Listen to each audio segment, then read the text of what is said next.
बिस्मिल्लाहिर्रहमानिर्रहीम, अस्सलाम वालेकुम एवरीवन।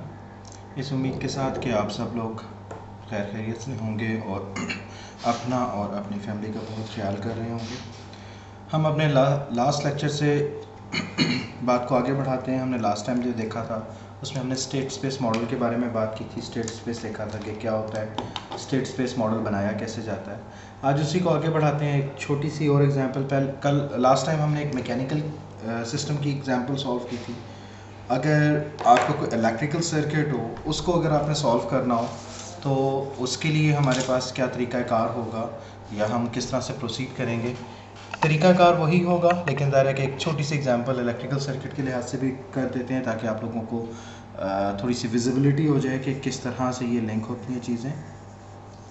अच्छा, अगर आपके पास एक आर एल सी सर्किट है, ठीक है, ये inductor R, resistor inductor L, resistor R और एक कैपेसिटर लगा हुआ है आपके पास, और ये आपके पास एक फीडबैक सिस्टम है। करंट आई जो है इसके अंदर ट्रैवल कर रहा है, ठीक है। इनपुट इसकी ई आई है और आउटपुट जो है कैपेसिटर के क्रॉस है जो कि ई ओ या ई आउट है, ठीक है। तो अगर आप इसके क्या कहते हैं, इसके ऊपर आप क्या लगाओगे, के वी एल लगाओगे, ठीक है, के वी एल या के सी एल। आपको पता है के वी एल क्या होता है, के सी एल क्या होता है। के सी एल जो है वो नोड बनाते हैं, और के सी एल का रूल है कि current entering in the node and leaving from the node is same, that is sum of the current in to the node and the sum of the current leaving the node is same, ठीक है। मैं इसको इन कह देता हूँ और इसको out कह देता हूँ, ठीक है। और के वी एल आपके पास क्या होता है, लूप में जो वोल्टेजेस हैं, ठीक है, उसके हिसाब से आप के वी एल अप्लाई करते हैं। इसके ऊपर अगर आप के वी एल अप्लाई करो तो आपको ये पता है कि चले लेट मी डू इट। ये आपके पास जो है वो करंट एक फ्लो कर रहा है आए, यहाँ पे जो वोल्टेज ड्रॉप होगा, यहाँ पे जो वोल्टेज ड्रॉप होगा, यहाँ पे जो वोल्टेज ड्रॉप होगा, ठीक है, इन सब का जो सम है वो बराबर होगा इस वोल्टेज के, ठीक है। ये आपको ऑलरेडी पता है। तो अगर मैं हर एक के क्रॉस वोल्टेजेस की बात करूं तो आपको पता है कि इंडक्टर के क्रॉस जो वोल्टेज ड्रॉप होता है उसको हम डिफ़ाइन करते हैं L D I by D T plus R आई, ठीक है, plus 1/c capacitance integral I D T, और ये बराबर होगा किसके, जो वोल्टेज उसके अंदर मौजूद है। और ज़ाहिर है जो वोल्टेज जिसके क्रॉस आउटपुट के तौर पर मौजूद है वो इंडक्टर कैपेसिटर के क्रॉस जो भी वोल्टेज है उससे निकाली जाएगी। कैपेसिटर के क्रॉस जो वोल्टेज है वो ड्रॉप हो रही है, इस फार्मूले से आ जाएगी, ठीक है। सिंपली कोई बहुत बड़ी साइंस नहीं है। स्टेप 1 यही था कि हमें मैथमेटिकल मॉडल निकालना था। मैथमेटिकल मॉडल निकालने के लिए आपको पता है कि आपको कोई ना कोई स्टैंडर्ड लॉज अप्लाई करना पड़ते हैं। मतलब आपको के वी एल अप्लाई करना है, के सी एल अप्लाई करना है, न्यूटन्स लॉ अप्लाई करने हैं, या आपको मैकेनिक्स का कोई भी आपने सिस्टम या ग्रेविटेशनल लॉ अप्लाई करके आप उसकी स्टैंडर्ड इक्वेशन निकाल लेंगे, आप स्टैंडर्ड मैथमेटिकल मॉडल निकाल लेंगे।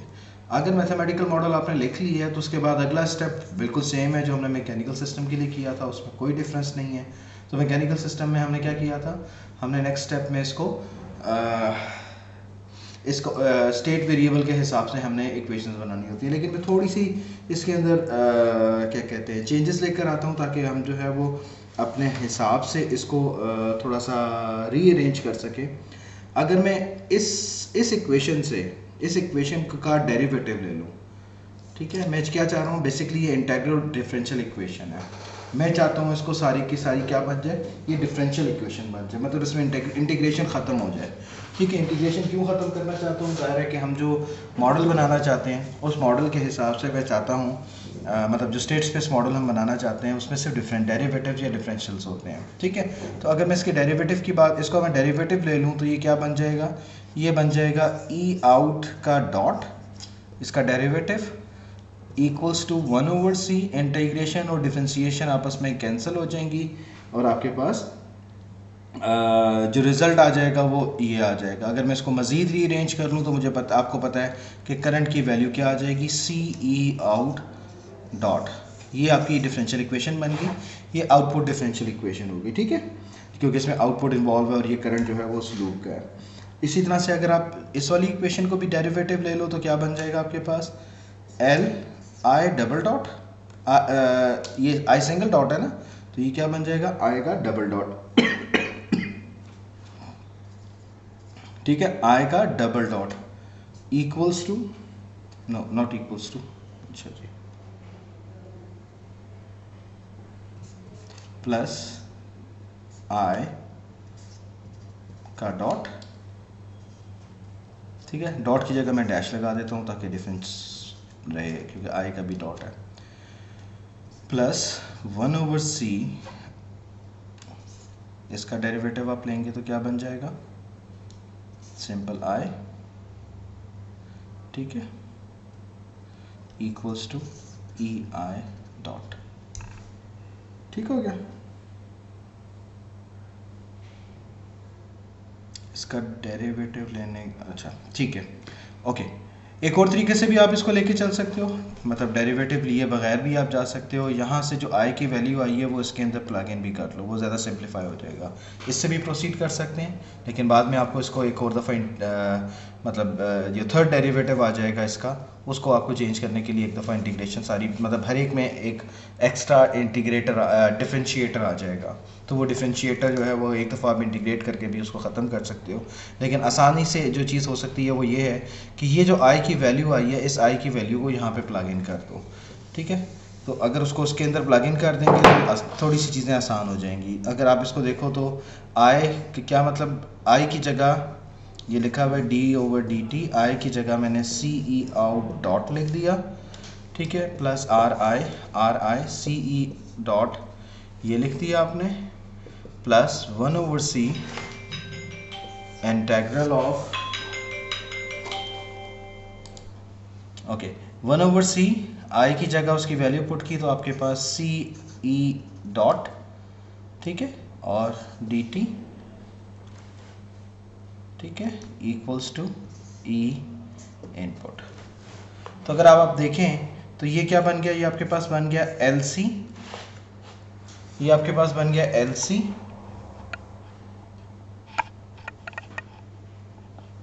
ठीक है, LC, इसका डेरिवेटिव मतलब ई आउट का डबल डेरिवेटिव बन गया, प्लस आर सी ई आउट का डेरिवेटिव, प्लस सी और सी कैंसिल, इंटीग्रेटर और डिफरेंशिएटर आपस में कैंसिल हो जाएंगे, ठीक है, डेरिवेटिव कैंसिल हो जाएगा इसके साथ, तो आपके पास सिंपली क्या चीज़ रह जाएगी, आपके पास रह जाएगी सी और सी कैंसिल, ये आपके पास simply E out equals to E I, ठीक है।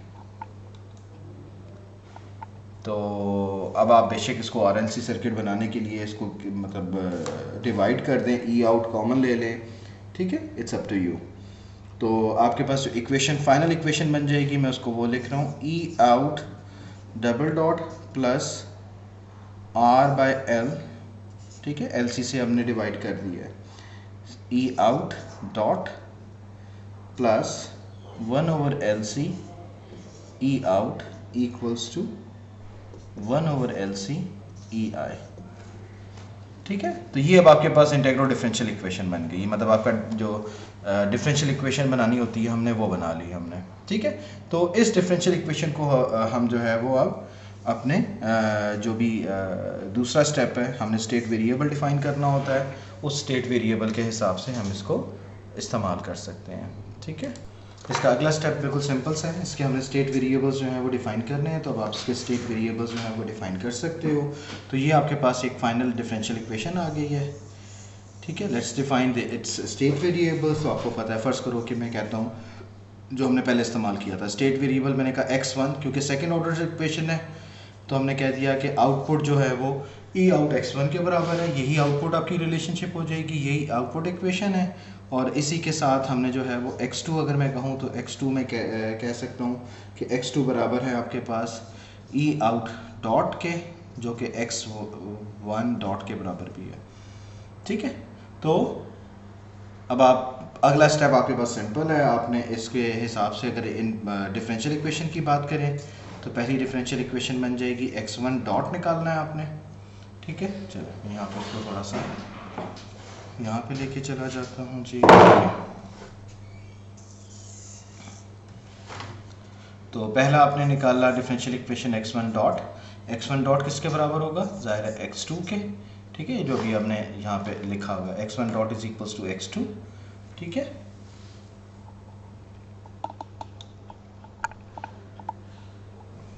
तो x1 डॉट जो है वो x2 के बराबर है।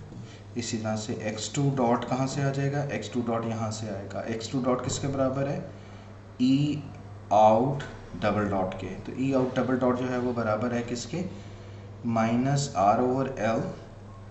ई आउट डॉट जो है वो x2 के बराबर है प्लस 1 ओवर एल सी, ठीक है, प्लस 1 ओवर एल सी कहाँ गया जी, 1 ओवर एल सी प्लस नहीं माइनस साइन के साथ, माइनस 1 ओवर एल सी। ई आउट जो है वो x1 के बराबर है प्लस 1 ओवर एल सी ई आई क्या चीज़ है जी, ई आई इनपुट है, ठीक है। तो ये u के बराबर कह दें या सिंपली इसको u रख लें, ठीक है। अच्छा, इसमें एक चीज़ और आप ज़रा ख्याल कर लें, ध्यान से देख लें। ओके, 1 ओवर एल सी और ई आई जो है वो किसके बराबर है, ई आई को आप u भी कह सकते हैं, ठीक है, इसको मैं u कह देता हूँ, ठीक है। ये जो ई आई है आपके पास, ये इनपुट को रिप्रेजेंट कर रहा है, इसको मैंने यू आई कह दिया या यू कह दिया मैंने, इसको यू ऑफ टी है, ठीक है। तो ये इस तरह से मैनेज, ये आपके पास डिफरेंशियल इक्वेशन बन गई। आउटपुट इक्वेशन इस सिस्टम की क्या है उसको भी देख लें। तो आउटपुट इक्वेशन जो है वो सिंपल है। आउटपुट इक्वेशन क्या है जी आपके पास, output equation E out is equals to x1। तो आपके पास पूरा एक स्टेट स्पेस की इक्वेशन बन गई। इसको आपने अब मैट्रिक्स फॉर्म में लिखना है, तो इसके मैट्रिक्स फॉर्म जो है वो आगे आप इसको मतलब अपने नोट्स में कंप्लीट कर लीजिएगा। This is also available in your text book में भी आपके पास जो है वो ये इसके आगे सॉल्व हुआ हुआ है, ठीक है। तो बेशक आपके पास जो है वो कोई इंटेग्रो डिफरेंशियल इक्वेशन हो या मतलब इलेक्ट्रिकल सर्किट हो या मैकेनिकल सर्किट हो, वो एट द एंड आपके पास किसी ना किसी डिफरेंशियल इक्वेशन पे जाके ख़त्म होगा। तो आपको डिफरेंशियल इक्वेशन बनाने आनी चाहिए, मैथमेटिकल मॉडल ड्राइव करना आना चाहिए।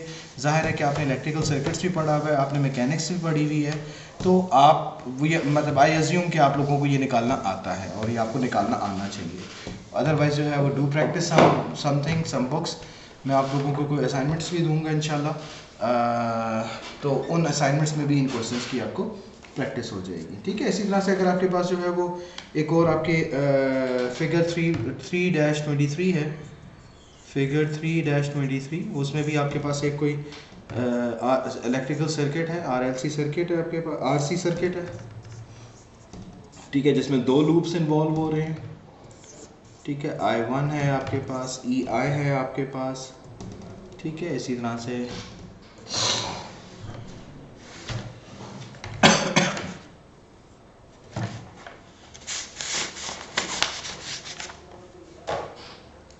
ये आपका रजिस्टर R1 हो गया, ठीक है, R1 C1।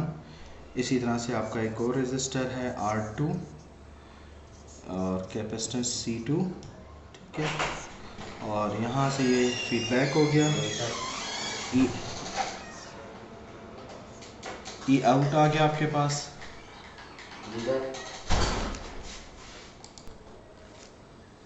ओके, ये ई आउट हो गया आपके पास, ठीक है। ई आई आ गया आपके पास, ई आउट आ गया आपके पास,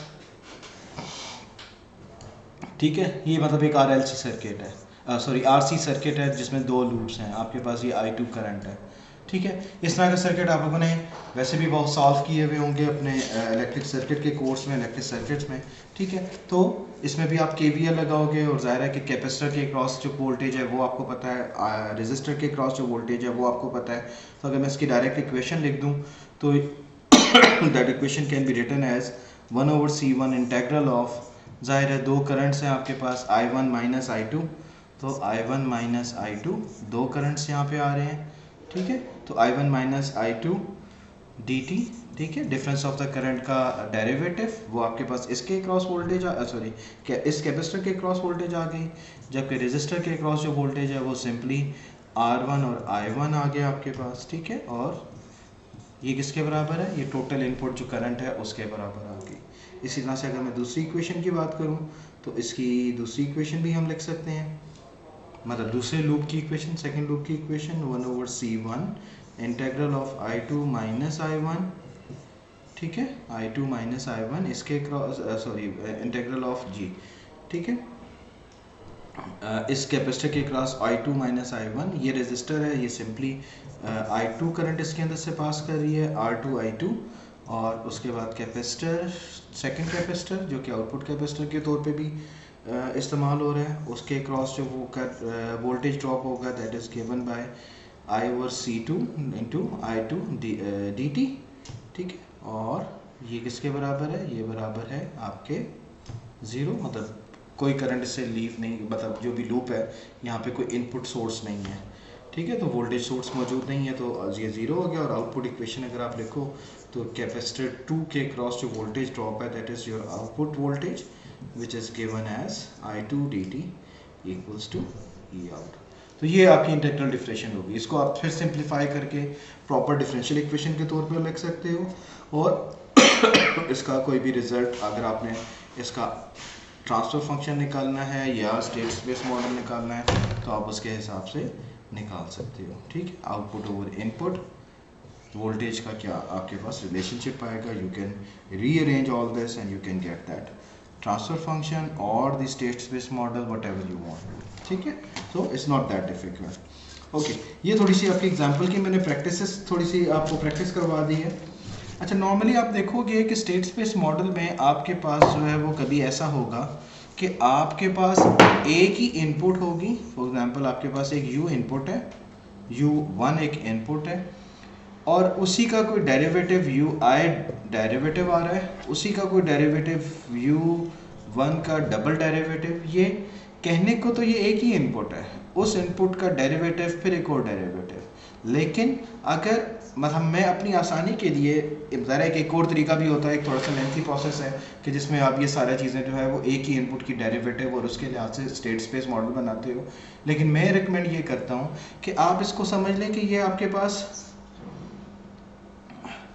पास एक सोर्स है, एक इनपुट है, उसके ही डेरिवेटिव है ये दूसरी इनपुट है, U2 इज अनदर इनपुट, ये U1 dot is another input, U1 double dot is another input, ठीक है। तो आप इनको तीन डिफरेंट इनपुट समझ लें, बजाय इसके कि आप एक इनपुट लेके इसको सॉल्व करने की कोशिश करें, आप इसको तीन डिफरेंट इनपुट समझ के आप इसको सॉल्व कर लें, ठीक है। तो अगर आप ऐसे कर लोगे तो थोड़ी सी आसानी हो जाएगी। आपको इस चीज़ में पढ़ने की ज़रूरत नहीं है कि ये आप एक ही इनपुट से ये डेरिवेटिव और ये सारी चीज़ें कैसे निकालोगे, ठीक है। ओके, ये तो पिछले लेक्चर से कंटिन्यूएशन में बात हो गई कि हमने जो है वो क्या करना था, हमने कुछ एग्जाम्पल सॉल्व करनी थी। अब एक और तरीका है, मतलब वो जो मैंने आपसे लास्ट टाइम भी बात की थी, सिग्नल फ्लो ग्राफ क्या चीज़ होती है, वो किस तरह से निकाला जाता है, सिग्नल फ्लो ग्राफ का मतलब क्या है। सिग्नल फ्लो ग्राफ एक और मेथड है ब्लॉक डायग्राम को रिड्यूस करने का या ओवरऑल ट्रांसफर फंक्शन निकालने का। अगर आप देखो तो ओवरऑल ट्रांसफर फंक्शन निकालने के हमने डिफरेंट तरीके पढ़े हैं। ट्रांसफर फंक्शन आपने ओवरऑल ट्रांसफर फंक्शन निकालना है, दैट इज C/R निकालना है, आउटपुट ओवर इनपुट निकालनी है, तो इसके हमने बहुत सारे तरीके पढ़े हुए हैं, ठीक है।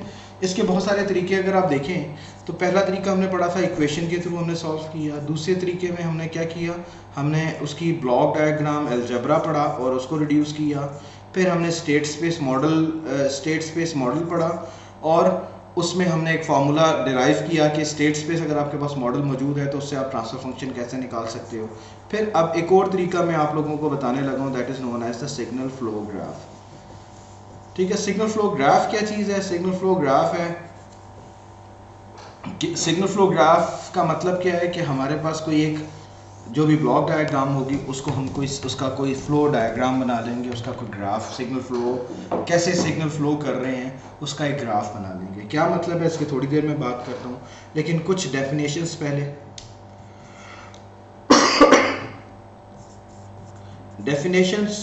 पहले देख लेते हैं कुछ। सबसे पहली डेफिनेशन है नोड क्या होता है। नोड आप लोग ज़ाहिर इलेक्ट्रॉनिक्स और इलेक्ट्रॉनिक्स या इलेक्ट्रिकल सर्किट्स पढ़ चुके हुए हो, तो उसमें आपको पता है एक नोड क्या होता है। नोड एक ऐसा पॉइंट होता है जिसमें डिफरेंट करंट्स या डिफरेंट जो है वो करंट्स या कोई भी आपके पास जो है वो पाथ है एक पाथ है और उसका कोई आउटपुट है, यानी कि देयर इज़ अ जंक्शन जिसमें बहुत सारी इनपुट्स आ रही हैं और एक कम से कम एक उसकी आउटपुट जो है वो जनरेट हो रही है। ठीक है, तो नोड क्या होता है? नोड आपके पास एक जंक्शन है जिसके अंदर डिफरेंट इनपुट्स हैं और एक उसकी आउटपुट बन रही है। सिग्नल फ्लो ग्राफ में भी हम यही बात कहते हैं कि नोड हमारे पास जो है वो क्या है, एक ऐसा पॉइंट है जहाँ पर डिफरेंट जो है वो क्या कहते हैं, पाथ्स हैं या डिफरेंट जो है वो ब्रांचेस हैं, वो वहाँ पे आके मिल रही हैं और वहाँ से कोई एक आउटपुट जनरेट हो रही है। अच्छा, there are different kind of nodes.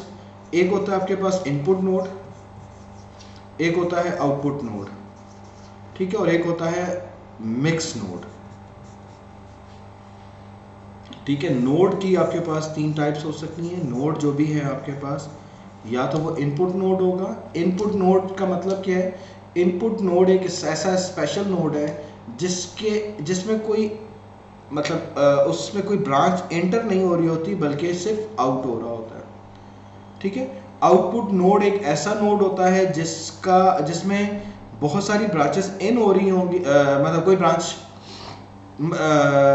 Output node एक ऐसा नोड है जो कि सिर्फ एक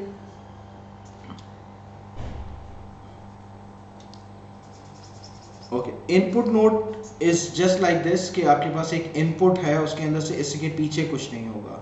आउटपुट नोड के पीछे से सारे ये लिंक होंगे और उससे एक आउटपुट जो है वो जनरेट हो रही होगी। तो there is a difference between the input and output node. Mix node एक ऐसा नोड होता है, mix node is a node, special node है।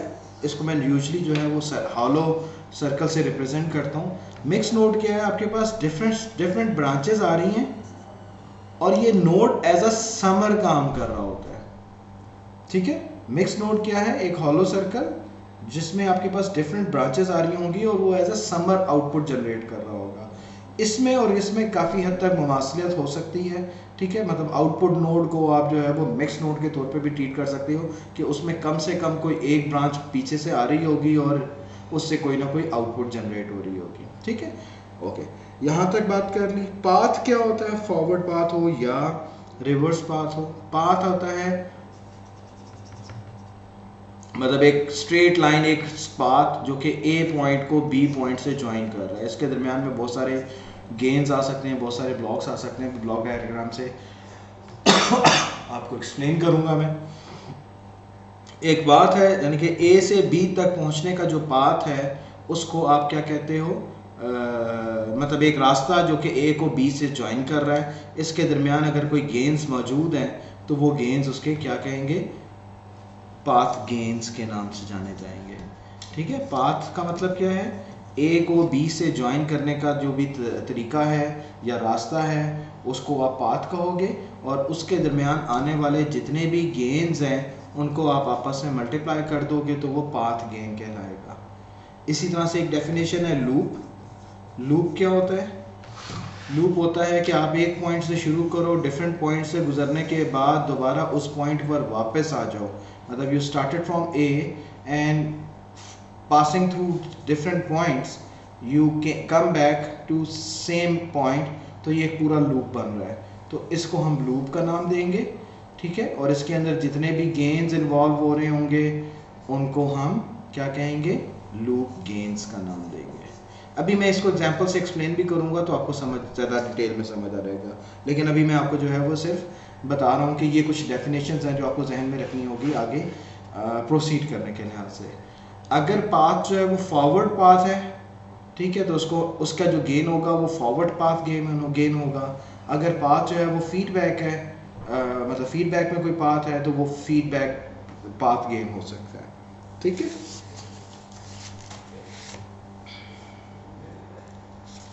ओके, चलिए मैं डायरेक्टली सिग्नल फ्लो ग्राफ के ऊपर आ जाता हूँ ताकि आप लोगों को जो है वो क्या कहते हैं ज़्यादा ये डेफिनेशन जो है वो ज़्यादा क्लियर हो जाए। फॉर एग्जांपल आपके पास एक सिग्नल फ्लो ग्राफ है। सिग्नल फ्लो ग्राफ जैसे नाम से ही जाहिर है कि ये सिग्नल के फ्लो को बता रहा होगा। That is to say if you are starting from point x1, अगर आप x1 से स्टार्ट लेते हो, एक कोई इसके अंदर नोड आता है मिक्स नोड। ठीक है, मिक्स नोड के अंदर कोई ब्रांच इन हो रही है। ठीक है, तो ये एक नोड है, वहाँ से आपके पास पाथ आगे गया, ठीक है। अच्छा, सिग्नल फ्लो ग्राफ में उसके जो एरो हेड्स हैं वो बहुत इंपॉर्टेंट है टू रिप्रेजेंट कि आप किस डायरेक्शन में जा रहे हो, कोई भी पॉइंट किस डायरेक्शन में मूव कर रहा है। लेट्स से एक और मिक्स नोड मौजूद है, ठीक है, यहाँ पर एक और ब्रांच आई जो कि इंटर हो रही है, ठीक है, कोई भी ब्रांच हो सकती है, कहीं से भी आ सकती है, ये इनपुट भी हो सकती है, ठीक है, ये भी कोई इनपुट हो सकती है, नॉइज हो सकती है, या कहीं से लूप होके वापस आ रही है, ठीक है, ये कुछ तरह की कोई ब्रांच हो सकती है। एंड देन अनदर आउटपुट, ठीक है। यहाँ से आपने एक पिक ऑफ पॉइंट ले लिया, मतलब ये आउटपुट है, यहाँ से आप एक कोई पिक ऑफ पॉइंट ले लें और इसको पिक ऑफ पॉइंट को यहाँ पे ज्वाइन कर दें।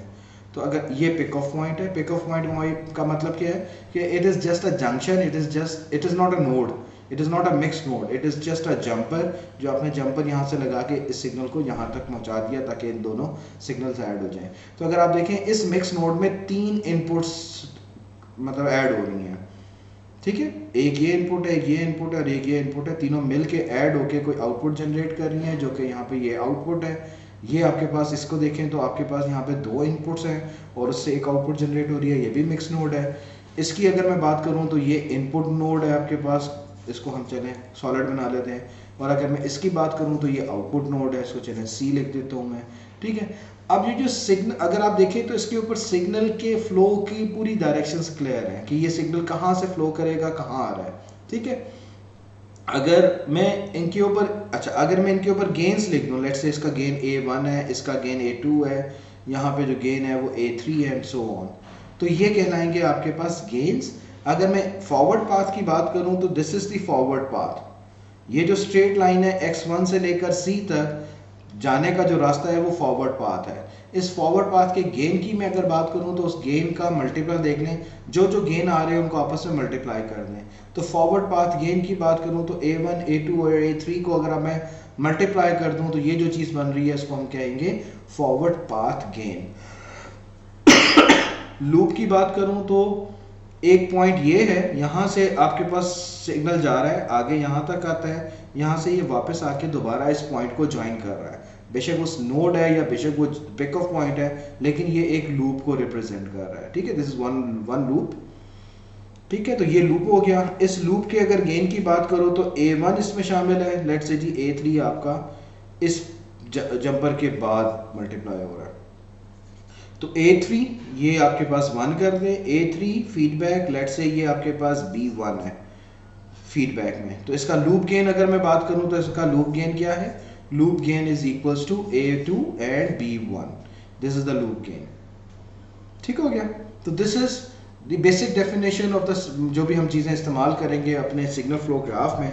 अच्छा, माइंडेड सिग्नल फ्लो ग्राफ में जो अगर कोई मतलब आपके पास जो सिग्नल है वो यूजुअली एक दूसरे को कट नहीं कर रहा होता, वो मतलब इंटरसेक्ट नहीं कर रहा होता, कट तो कर रहा हो मतलब यहाँ से मूव करके अगर आ रहा है तो ये जंपर है।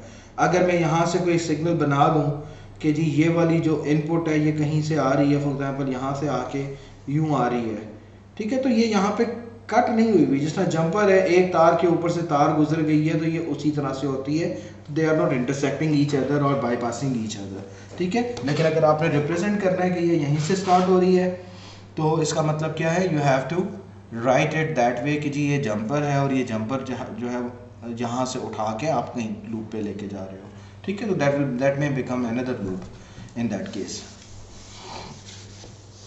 ओके जी, अब बात ये है कि सिग्नल फ्लो ग्राफ बनाया कैसे जाएगा, सिग्नल फ्लो ग्राफ से फ़ायदा क्या होगा उसके बारे में हम बात करते हैं। सिग्नल फ्लो ग्राफ हमें क्या एडवांटेज दे सकता है।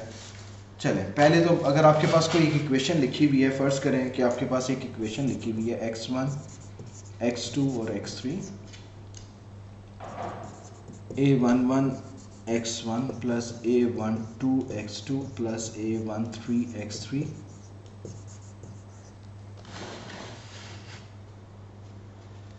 चलें इसकी कोई इनपुट भी है प्लस b1 और u1, ठीक है।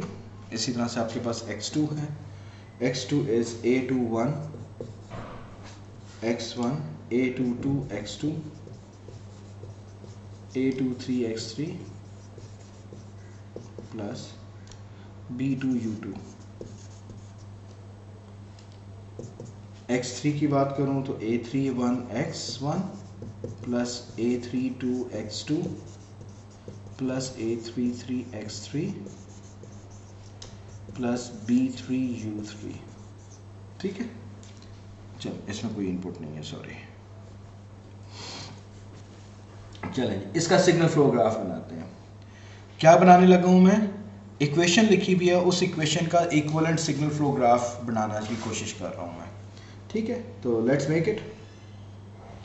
तो नॉर्मली जब भी आपके पास इक्वेशन लिखी होगी तो ये इक्वेशन जो है ये x1 x2 x3 बेसिकली क्या है, ये किसी नोड की इक्वेशंस हैं। मतलब नोड की जो आउटपुट है, ये नोड है, नोड में डिफरेंट जगहों से सिग्नल आ रहे हैं जो एड अप हो रहे हैं, और उनसे जो चीज़ निकल रही है वो आपकी आउटपुट है, जो कि x1 x2 और x3 है। तो सबसे पहले आपको क्या करना होगा, सबसे पहले आपको अपने नोड्स स्पेसिफाई करने होंगे। नोड्स को आपने देखना होगा कि आपके नोड्स क्या हैं। तो जो नोड्स हैं आपके पास, दे विल डिफाइन कि आपके पास जो है वो आपका सिस्टम x1 x2 और x3 क्या रिप्रेजेंट कर रहा है, मतलब वो कौन से नोड्स हैं। x1 x2 x3 आपके नोड्स हो गए। अब आपने बाकी इक्वेशंस लिखनी है। अगर आप देखें तो इस नोड पे जो राइट हैंड साइड पे जो आपके पास एलिमेंट लिखे हुए वो सारे क्या हैं, वो सारे इनपुट्स हैं। वो क्या इनपुट्स हैं, अगर आप देखें तो एक इनपुट ये है, 2 3 और 4।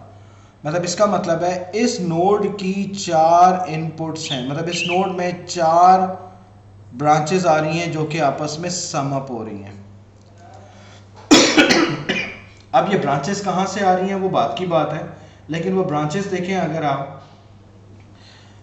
अगर ब्रांचेस देखें तो सबसे पहले अगर मैं बात करूं तो B1 और U1 की बात करता हूं मैं। B1 और U1 यानी कि कोई एक इनपुट है जो कि U1 है, इनपुट नोड U1। ठीक है, अगर आप देखें तो ये U1 है और उसको आपने मल्टीप्लाई किया B1 से। जो गेन है वो नॉर्मली हम ऊपर लिख देते हैं। तो U1 एक सिग्नल है जिसके साथ B1 मल्टीप्लाई हो रहा है और इस समर में आके एड अप हो रहा है। तो पहली ब्रांच आपने लिख ली।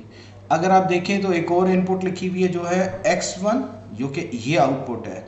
इस x1 ने फीडबैक हो रहा है और यहाँ पर आ रहा है, फीडबैक होके इनपुट हो रहा है और इसका सिग्नल का गेन क्या है, A11 इसका गेन है।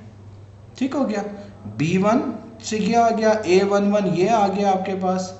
इसी तरह से अगर आप देखें तो दूसरी पे क्या है, दूसरी x2 है। तो x2 मेरे पास यहाँ पे पड़ी हुई है, तो ये मैंने x2 उठाया यहाँ से, x2, और इसका गेन क्या है जी, इसका गेन A12, मतलब x2 ने A12 से मल्टीप्लाई हुआ और यहाँ पर एड अप हो गया। इसी तरह से तीसरा अगर आप इनपुट देखें तो x3 है, x3 के साथ जो है वो एक सिग्नल ऐड हो रहा है, मतलब सॉरी गेन मल्टीप्लाई हो रहा है, विच इज़ A13। ठीक है, तो आप देखो तो x1 की इक्वेशन मैंने इम्प्लीमेंट कर दी है। x1 की इक्वेशन में इम्प्लीमेंट कर चुका हूँ कि x1 जो नोड है उसकी जो आउटपुट है वो कैसे जनरेट होगी, वो मैं बता चुका हूँ कि x1 आया, उसके अंदर 4 सिग्नल्स ने ऐड अप होना था। वो 4 सिग्नल कैसे ऐड अप हो रहे हैं उसके बारे में मैंने बता दिया आपको कि वो 4 सिग्नल जो है वो जिस तरह से ऐड हो रहे हैं वो मैंने आपको यहाँ पे, मतलब x2 x3 मेरे पास नोड्स का आउटपुट था, उनको मैंने गेन से मल्टीप्लाई करके रिजल्ट बना दिया। x2 आउटपुट की बात करूँ तो A21, x2 किसके बराबर है, A21 मल्टीप्लाई बाय x1। तो ये x1 है, दिस इज दी x1। ठीक है, ये x1 है, ये अच्छा A21 की बात करें तो उसमें भी 4 इनपुट्स चाहिए आपको। तो x2 अगर मैं बात करूं, थोड़ा सा इसको मैं पीछे ले जाता हूं ताकि आप लोगों को आसानी हो जाए। ठीक है, ये दूसरा नोड है जिसकी आउटपुट x2 है, तो इसकी भी 4 इनपुट्स हैं। 4 इनपुट में से एक इनपुट जो है वो क्या है, एक इनपुट है U2 जो कि इनपुट नोड के तौर पर, और उसको मल्टीप्लाई किया जा रहा है B2 से। उसके बाद क्या है, x1 जो है A21 से मल्टीप्लाई हो रहा है। तो ये जो आउटपुट नोड x1 है इसको मैंने मल्टीप्लाई करना है A21 से। तो यहां से मैं ब्रांच निकालूंगा, यहां से मैंने ब्रांच ली और x1 से मैंने उठा के यहाँ पर इसको ऐड कर दिया। ठीक है, मैं ग्रीन पेन इस्तेमाल कर रहा हूँ, शायद वो नज़र नहीं आ रहा आपको, आएगा पता नहीं आता है कि नहीं आता। ब्लू, चले ब्लू से चेक कर लेते हैं, ब्लू शायद नज़र आ रहा हो। तो x1 आपके पास आया और वो मल्टीप्लाई हो रहा है किससे, a21 से। इसी तरह से x2 जो ब्रांच है, x2 से निकलेंगे, लूप बनेगा, यहाँ पर आया और ये इसको किससे मल्टीप्लाई करना है, a22 से मल्टीप्लाई करना है हमने। इसी तरह से x3 को मल्टीप्लाई करना है आपने a23 से। तो अगर आप देखें तो ये एक ब्रांच आ रही है जो कि पता नहीं कितने सारे लोगों मतलब ब्रांचेस को कट कर रही है, तो ये इंटरसेक्ट नहीं कर रही, इट इज जस्ट मतलब उसके ऊपर से निकल के यहाँ तक पहुँच रही है। ठीक है, तो this is how you handle this kind of equation, you can implement this equation. ज़ाहिर x3 आप इसी तरह से लिख लोगे।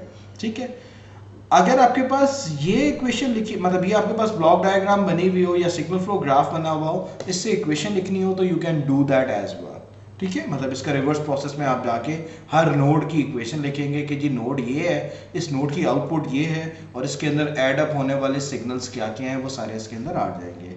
तो this is how you define your signal flow graph, और अब इसको सिग्नल फ्लो ग्राफ को आप किस तरह से आगे लेके चलते हो, this is how you can handle this signal flow graph. तो सिग्नल फ्लो ग्राफ आपको बनाना आ गया है। अच्छा, अगला क्वेश्चन ये तो इक्वेशन से मैंने सिग्नल फ्लो ग्राफ बनाया। अगला क्वेश्चन आता है कि अगर ब्लॉक डायग्राम है तो ब्लॉक डायग्राम को सिग्नल फ्लो ग्राफ में कैसे कन्वर्ट किया जाएगा। ठीक है, ब्लॉक डायग्राम अगर आपके पास मौजूद है तो उसको सिग्नल फ्लो ग्राफ में कैसे कन्वर्ट करेंगे, उसके ऊपर बात कर लेते हैं जी।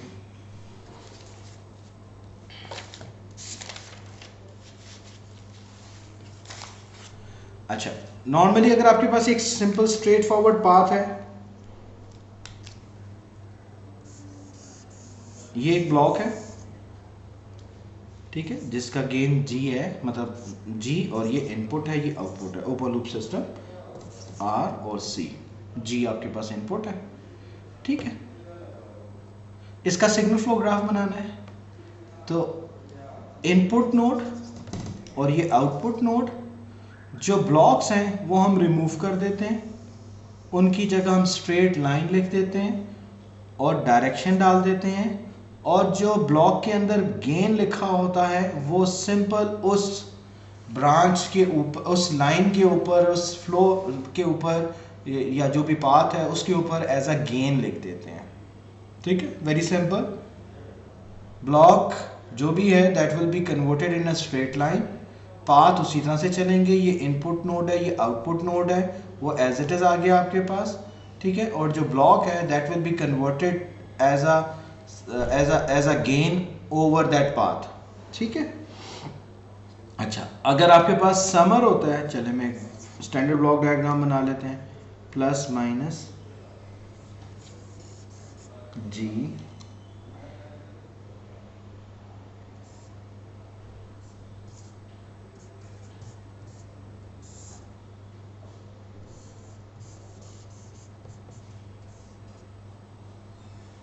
ठीक है, ये G है, ये H है, ये फीडबैक है, ये R है। ठीक है, तो अगर आप देखें तो इसके डायरेक्शन आपकी पूरी फ्लो डायरेक्शन बना है, तो उसमें एक पूरा लूप बन रहा है। तो वही इनपुट नोड, एक आउटपुट नोड, एक इनपुट नोड हो गया R, एक आउटपुट नोड हो गया C। ठीक है, जो समर है उस समर में यहाँ पर बाय डिफॉल्ट अगर कुछ नहीं लिखा हुआ तो उसका मतलब है बाय डिफॉल्ट 1 लिखा हुआ है। जो समर है that is actually equal to, is same as writing a mix node. Summer जो है वो मिक्स नोड को रिप्रेजेंट करता है, यानी कि ब्रांचेस यहाँ पे आके ऐड हो रही हैं, यहाँ पे भी 2 ब्रांचेस ऐड हो रही है ना, तो ऐड होने के लिए हमारे पास मिक्स नोड है। ठीक है, अच्छा, जो मिक्स नोड है उसमें हम प्लस माइनस नहीं लिखते, जो प्लस और माइनस लिखना होता है वो हम गेन के साथ लिखा करेंगे। कैसे, वो भी बात करता हूँ मैं। समर से आउटपुट आई, आउटपुट के साथ एक ब्लॉक आया, वो ब्लॉक स्ट्रेट लाइन में आके आउटपुट के साथ मिल गया। एक पिक ऑफ पॉइंट है जो कि यहाँ पर है, यहाँ से डायरेक्शन जो आगे जा रही है उसका गेन क्या है, उसका गेन G है। इस ब्लॉक की जगह मैंने G लिख दिया ताकि गेन रिप्रेजेंट हो जाए। ये पिक ऑफ पॉइंट है, it's not a node, it's just a pick off point. इस पिक ऑफ पॉइंट के साथ आपके पास ये आ रहा है और ये मिक्स नोड में जा रहा है एज अ, मतलब ऐड होने। इस मिक्स नोड का ऑलरेडी मतलब है कि जो भी सिग्नल इसके अंदर आएंगे वो ऐड होंगे। लेकिन ऐड होने का मतलब प्लस है, यहाँ पे जो सिग्नल है वो नेगेटिवली फीडबैक है।